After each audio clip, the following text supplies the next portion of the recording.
हल्दी एक प्राकृतिक सूचक है। हल्दी का प्रयोग भी अम्लीय क्षारीय परीक्षण के लिए किया जाता है। एक सामान्य सा एक प्रयोग है। हम अपने कपड़ों में अगर कहीं हल्दी का दाग होता है और उसके ऊपर अगर साबुन घिसते हैं तो उस स्थान का रंग जो है एकदम लाल हो जाता है। उसका कारण ये होता है क्योंकि हल्दी जो होती है उसमें अ,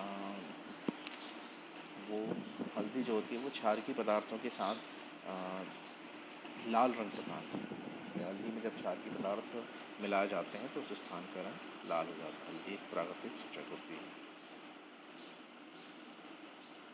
इसके पश्चात सूचक के रूप में गुड़हल के पुष्प का भी प्रयोग किया जाता है, क्योंकि ये गुड़हल के पुष्प का सूचक जो है ये अम्लीय विलयन को गहरा गुलाबी रंग या मैजेंटा रंग पर बना देता है और क्षार की विलयन को ये हरा रंग प्रदान कर देता है।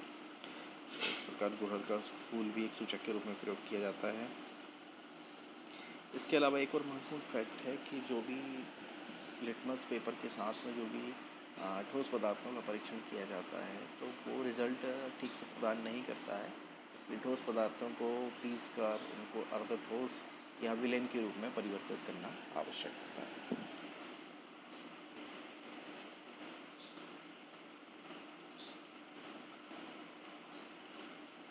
इसके पश्चात आप देखेंगे उदासीनीकरण की प्रक्रिया क्या होती है।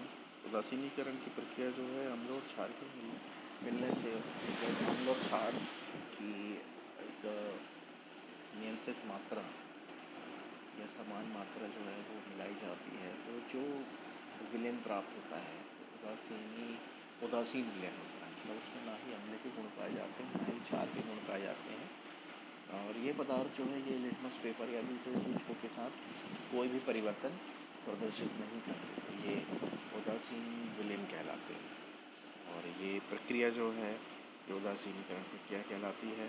तो ऐसे ही फिनोल्फ्थेलिन एक विलयन है जिसका हम अध्ययन करेंगे।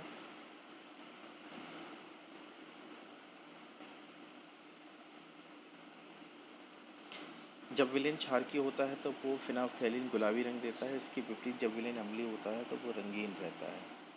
यदि किसी अम्लीय विलेन में क्षारकीय विलेन मिलाया जाता है तो दोनों विलेन एक दूसरे के प्रभाव को उदासीन कर देते हैं।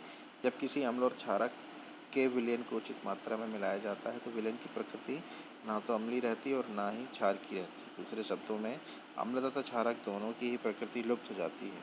इस प्रकार बना विलेन ना तो अम्लीय होता और ना ही इस प्रकार जो विलेन बनता है वो ना ही अम्लीय होता है और ना ही क्षारकीय होता है। उदासीनीकरण के तत्काल पश्चात जो है परखनली गर्म होती है क्योंकि उदासीनीकरण की प्रक्रिया में ऊष्मा उत्पन्न होती है। इस प्रकार अम्ल और क्षारक के बीच होने वाली उदासीनीकरण अभिक्रिया कहलाती है और इस प्रक्रिया में ऊष्मा, जल और लवण भी निर्मित होते हैं। इसके साथ में एक और महत्वपूर्ण फैक्ट है आम्ल वर्षा। आम्ल वर्षा क्या होती है?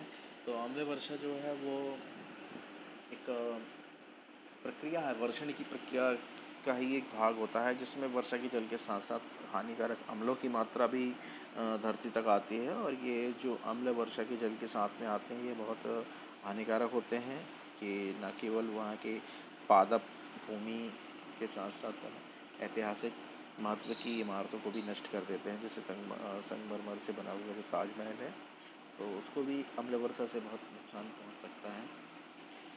तो अम्ल वर्षा का कारण क्या है? अम्ल वर्षा का कारण ये है कि पेट्रोल और अन्य जो रासायनिक पदार्थ हैं उनके दहन से कार्बन डाइऑक्साइड, नाइट्रोजन ऑक्साइड और सल्फर डाइऑक्साइड जैसी गैसें उत्पन्न होती हैं जो वायु में प्रदूषकों के रूप में रहती हैं और जब ये वर्षा के जल में मिलती हैं तो कार्बन डाइऑक्साइड कार्बोनिक अम्ल में, सल्फर डाइऑक्साइड सल्फ्यूरिक अम्ल में और नाइट्रोजन डाइऑक्साइड नाइट्रिक अम्ल में परिवर्तित हो जाती है। तो जब ये अम्ल वर्षा के जल के साथ में आते हैं तो ये अम्लीय वर्षा का कारक होते हैं।